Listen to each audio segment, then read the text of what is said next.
நீ கர்த்தருடைய கையில் அலங்காரமான கிரீடமும் உன் தேவனுடைய கரத்தில் ராஜ முடியுமாயிருப்பாய். ஏசாயா 62:3.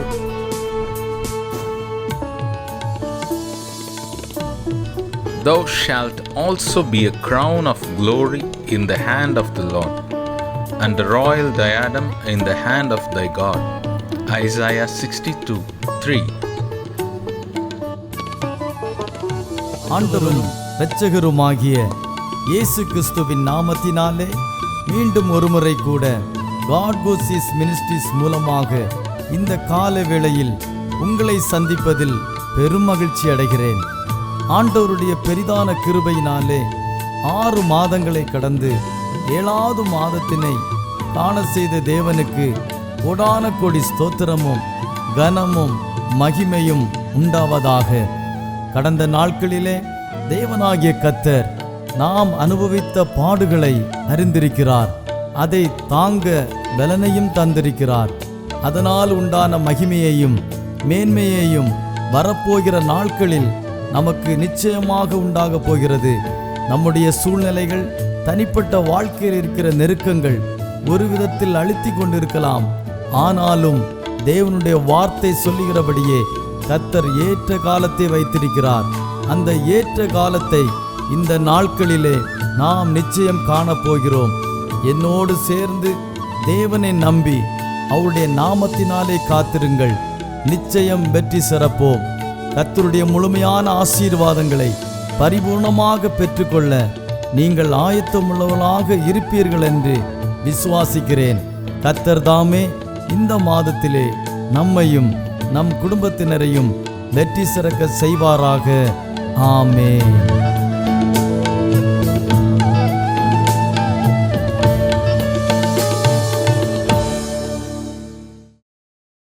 കർത്താവിന്റെ നല്ല നാമം വാഴ്ത്തപ്പെടുമാറാകട്ടെ. എല്ലാവർക്കും ക്രിസ്തുവിൽ വന്ദനത്തെ അറിയിക്കുകയാണ്. നമുക്ക് വേണ്ടി വൻ കാര്യങ്ങളെ പ്രവർത്തിക്കുന്ന നമ്മുടെ ദൈവം നമ്മോടുകൂടെ ഉള്ളതിനായി സ്തോത്രം ചെയ്യുകയാണ്. ഈ മാസം നമ്മുടെ ജീവിതത്തിൽ അനുഗ്രഹത്തിൻ്റെയും സമൃദ്ധിയുടെയും സമാധാനത്തിൻ്റെയും ആമേൻ വിടുതലിൻ്റെയും മാസങ്ങളായി മാറട്ടെ. ദൈവഭക്തന്മാരായ നമ്മുടെ ജീവിതത്തിൽ പ്രത്യാശയ്ക്ക് ഭംഗം വരാത്ത നിലവാരത്തിൽ ജീവിതം മുന്നോട്ട് പോകുവാൻ ദൈവത്തിൻ്റെ കൃപയും അനുഗ്രഹവും സമാധാനവും നമ്മളിൽ ഉണ്ടാകട്ടെ. സ്തോത്രം. നാം എത്രമാത്രം പ്രത്യാശ വയ്ക്കുന്നതിനനുസരിച്ച് അതിൻ്റെ പ്രതിഫലവും, നാം ദൈവത്തോട് പ്രത്യാശ വയ്ക്കുന്ന അടുത്തനുസരിച്ച് നമ്മുടെ ജീവിതത്തിനകത്ത് പുതിയ പുതിയ വഴികളും പുതിയ പുതിയ ഉറവകളും തുറന്നു വരുന്ന മാസങ്ങളായി മാറട്ടെ എന്ന് ഞാനും ആശംസിക്കുകയും ആഗ്രഹിക്കുകയും ചെയ്യുന്നൊരു വാക്യം വായിക്കാം. സംഖ്യാപുസ്തകം 11-ാം അധ്യായം 1-ാം വാക്യം. സംഖ്യാപുസ്തകം 11-ാം അധ്യായം അതിൻ്റെ 1-ാം വാക്യം. അനന്തരം ജനം യഹോവയ്ക്ക് അനിഷ്ടമായത് തോന്നുമാറു പെറുപെറുത്തു. യഹോവ കേട്ടവൻ്റെ കോപം ജ്വലിച്ചു. യഹോവയുടെ തീ അവരുടെ ഇടയിൽ കത്തി. പാളയത്തിൻ്റെ അറ്റങ്ങളിലുള്ളവരെ ദഹിപ്പിച്ചു കളഞ്ഞു. സ്തോത്രം. അതിൻ്റെ 2-ാം വാക്യം കൂടെ വായിക്കുന്നു. ജനം മോശയോട് നിലവിളിച്ചു. മോശ യഹോവയോട് പ്രാർത്ഥിച്ച്. അപ്പോൾ തീ കെട്ടുപോയി. അനുഗ്രഹിക്കപ്പെട്ട നല്ല സന്ദേശത്തെ ഓർത്ത് ദൈവത്തിന് നന്ദി പറയുക. 11-ാം അധ്യായം 1 മുതൽ 3 വരെയുള്ള വാക്യം ജനം പിറുപിറുക്കുന്നു.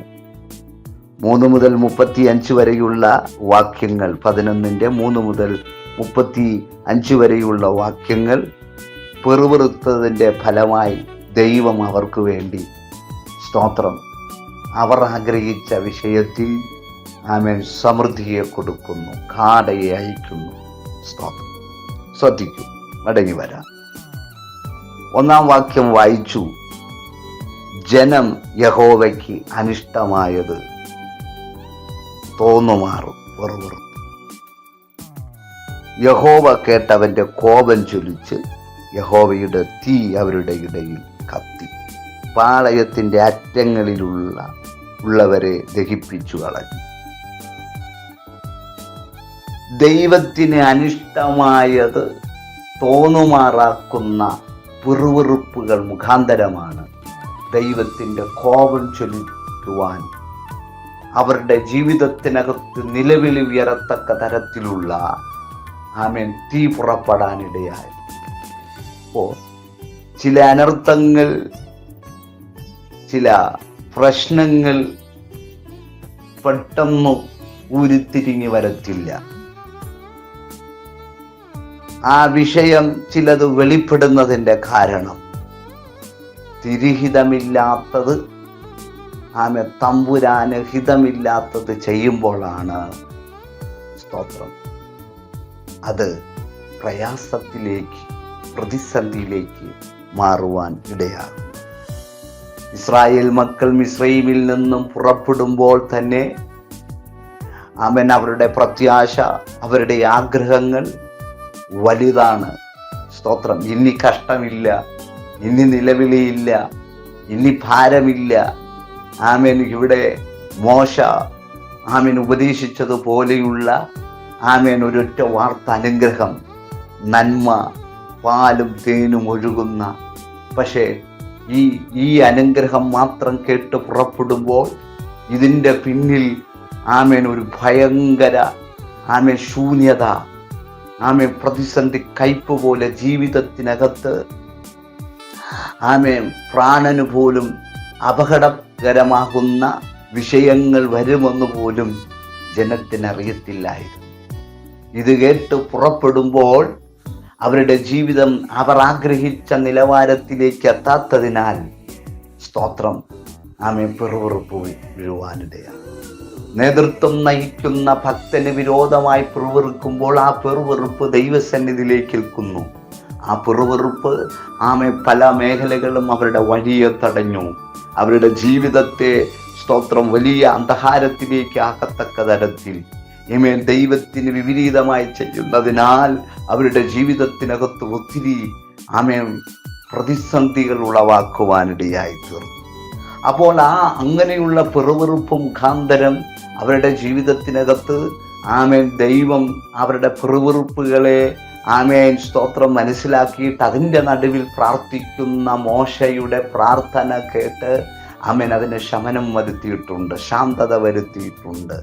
അങ്ങനെ 11-ാം അധ്യായത്തിലും വരപ്പെടുമ്പോൾ സ്തോത്രം ദൈവത്തിൽ നിന്നും പ്രാർത്ഥിച്ച് ലഭിച്ചതായ അതും പിറുവിറുപ്പ് മുഖാന്തരം സ്വർഗത്തിൽ നിന്നും മന്ന ലഭിക്കുകയും അത് കഴിച്ചു മടുപ്പായിരിക്കപ്പെടുമ്പോഴും സ്തോത്രം ദൈവത്തിന് വിപരീതമായി, മോശയ്ക്ക് വിരോധമായി പിറുവിറുക്കുവാനിടയായി.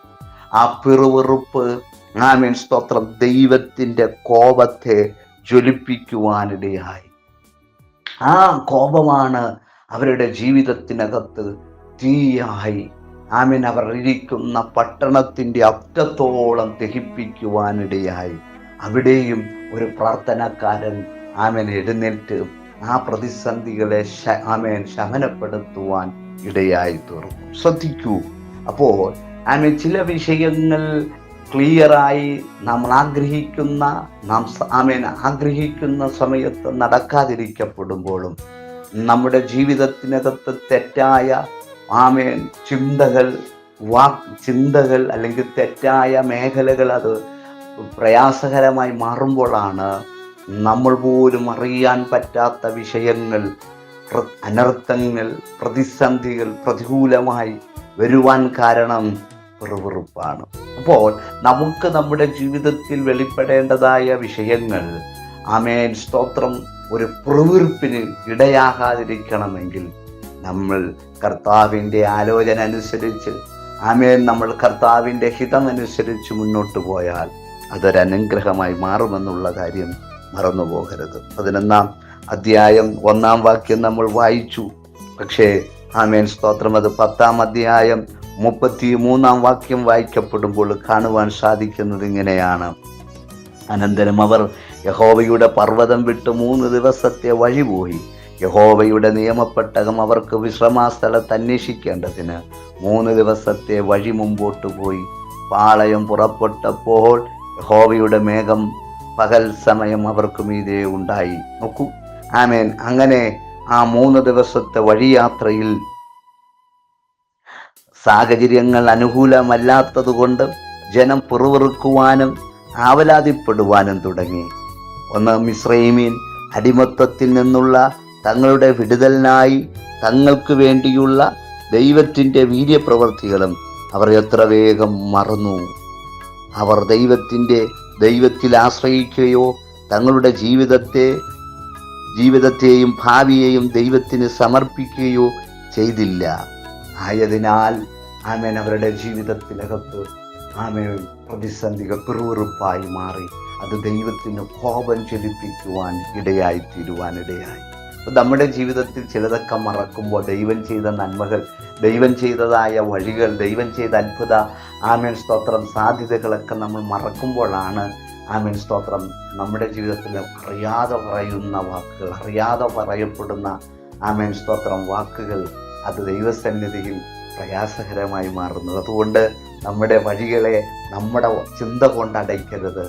നമുക്ക് വരേണ്ട അനുഗ്രഹങ്ങളെ നമ്മുടെ വാക്കുകൾ കൊണ്ട് അടയുവാൻ അനുവദിക്കരുത്. സ്തോത്രം. അതിൻ്റെ 11-ാം അധ്യായം 20-ാം വാക്യത്തിലേക്ക് മടങ്ങി വരുമ്പോൾ കാണുവാൻ സാധിക്കുന്നു. സ്തോത്രം. അവർ ദൈവസന്നിധിയിൽ പിറുപിറുത്തതിനാൽ, ദൈവസന്നിധിയിൽ സ്തോത്രം ജീവിതത്തിനകത്ത് ഒരു ഭയങ്കര നിലവിളി ഉയരുവാനിടയായി തീർന്നു. ആ നിലവിളിയുടെ നടുവിൽ മോശ പ്രാർത്ഥിക്കാൻ തുടങ്ങി. മോശ പ്രാർത്ഥിച്ചു. അവർ അഭിമുഖീകരിച്ച വിഷയം സ്തോത്രം തീ കെട്ടുപോകാനിടയായി. ഇന്ന് പകലിൽ ഞാൻ നിങ്ങളോട് പറയാം, എത്ര സ്തോത്രം നമുക്ക് പോലും അണയ്ക്കാൻ പറ്റാത്ത, നമുക്ക് പോലും പരിഹരിക്കാൻ പറ്റാത്ത സ്തോത്രം നമ്മുടെ വിഷയത്തെ നമ്മളെക്കാളും അറിവും നമ്മളെക്കാളും നന്നായിട്ട് വലിയ മാന്യതയും സ്തോത്രം ഉള്ള വ്യക്തികൾക്ക് പോലും പരിഹരിക്കാൻ കഴിയാത്ത അധികാരി അതിൻ്റെ സ്ഥാനമാനങ്ങളെ അഭിമുഖീകരിക്കുന്ന വ്യക്തികൾക്ക് പോലും നമ്മുടെ വിഷയത്തെ പരിഹരിക്കാൻ കഴിയത്തില്ല. അതിനകത്ത് അത് ശമിക്കുവാൻ, ശാന്തതപ്പെടുത്താൻ കഴിയത്തില്ല. പക്ഷേ ആ വിഷയത്തിലൊരു ശാന്തത വരണമെങ്കിൽ, നമ്മുടേതായ വിഷയത്തിലൊരു ആശ്വാസം വരണമെങ്കിൽ, സ്തോത്രം നമുക്ക് വേണ്ടി ഇടിവിൽ നിൽക്കുന്ന പ്രാർത്ഥനക്കാരെ സ്തോത്രം വിളിക്കണം, പ്രാർത്ഥിക്കണം. സ്തോത്രം. ഹല്ലേലൂയ.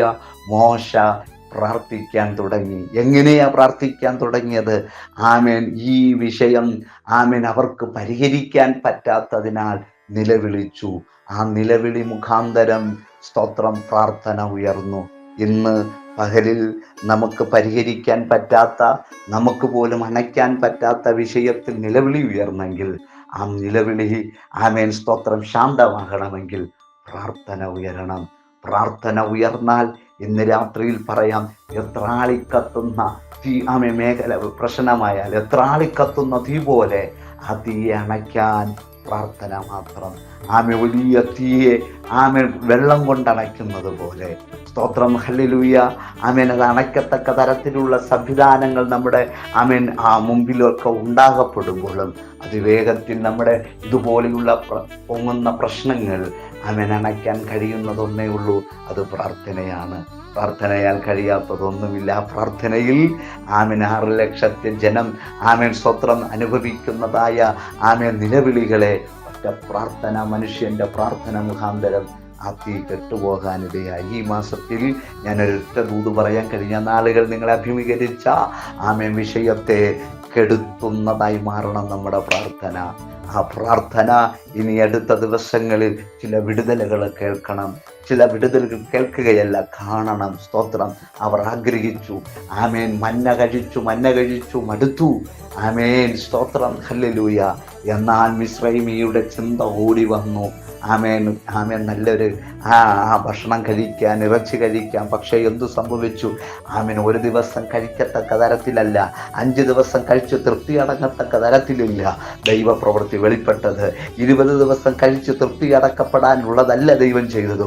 1 മാസത്തോളം കഴിച്ചു മൂക്കിൽ നിന്നും പുക പൊങ്ങത്തക്ക തരത്തിൽ എന്ന് പറഞ്ഞ കഴിച്ചു ഓർക്കാനം വരത്തക്ക തരത്തിലുള്ളതായ വിടുതലാണ് സ്വർഗം അയച്ചത്.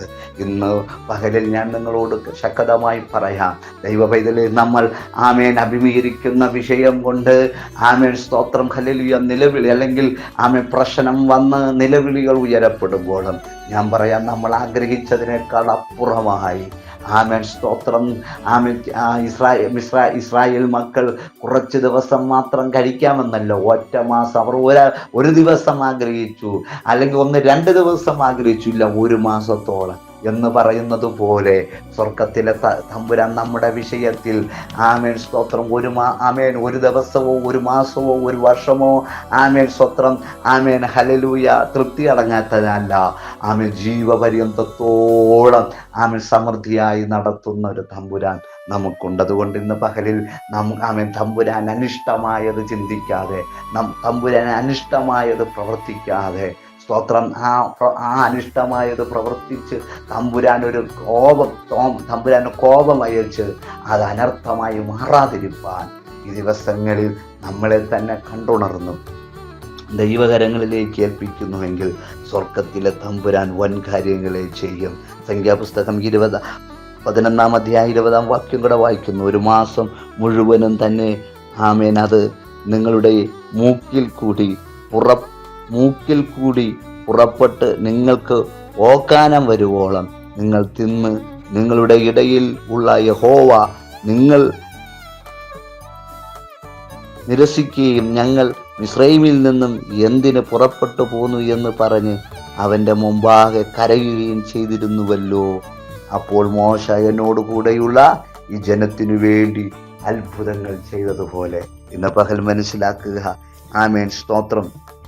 അവിടെ കാണുവാൻ സാധിച്ചത് ഇങ്ങനെയാണ്, അവരുടെ വിഷയത്തിൽ ദൈവം വിടുതൽ കൽപ്പിച്ചു. ഈ ദിവസങ്ങളിൽ നമ്മൾ കരയുന്ന, നമ്മൾ ആഗ്രഹിക്കുന്ന വിഷയങ്ങൾ സ്തോത്രം പെറുവിറുപ്പിനിടം കൊടുക്കാതെ, അനർത്ഥത്തിനിടം കൊടുക്കാതെ, ദൈവത്തിൻ്റെ തീക്ക് പ്രയാസത്തിനിടം കൊടുക്കാതെ ദൈവത്തിൻ്റെ മറുപടിക്ക് വേണ്ടി അത് പ്രാർത്ഥന നീട്ടുക.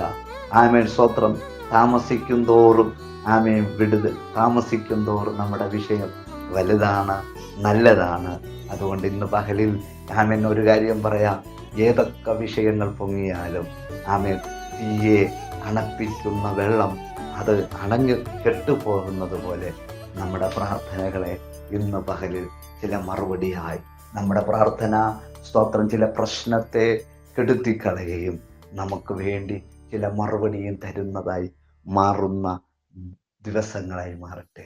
ഈ മാസം അത്ഭുതത്തിൻ്റെയും വിടുതലിൻ്റെയും അനുഗ്രഹത്തിൻ്റെ മാസമായി മാറട്ടെ എന്ന് ആശംസിച്ചുകൊണ്ട് നിർത്തുന്നു. ദൈവം നമ്മെ അനുഗ്രഹിക്കട്ടെ. ദൈവം നമ്മെ അനുഗ്രഹിക്കട്ടെ.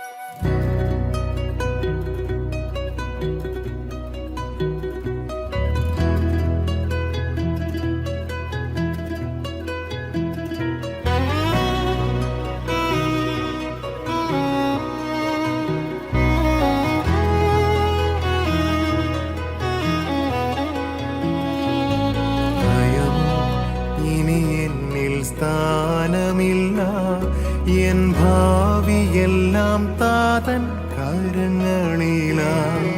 നിരാശ ഇനി എന്നെ തൊടുകയില്ല. പ്രത്യാശയാൽ അനുദിനം വർദ്ധിക്കട്ടെ.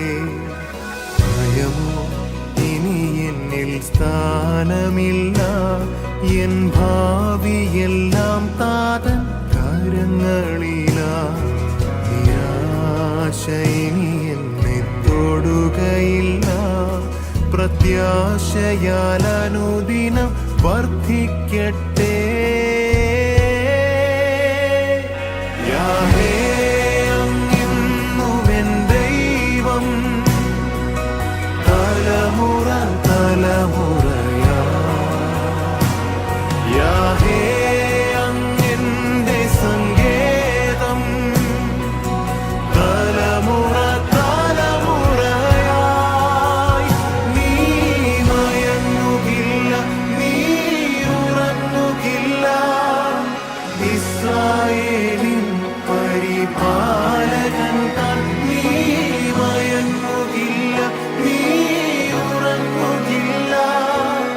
ഇസ്രായേലിൻ പരിപാലകൻ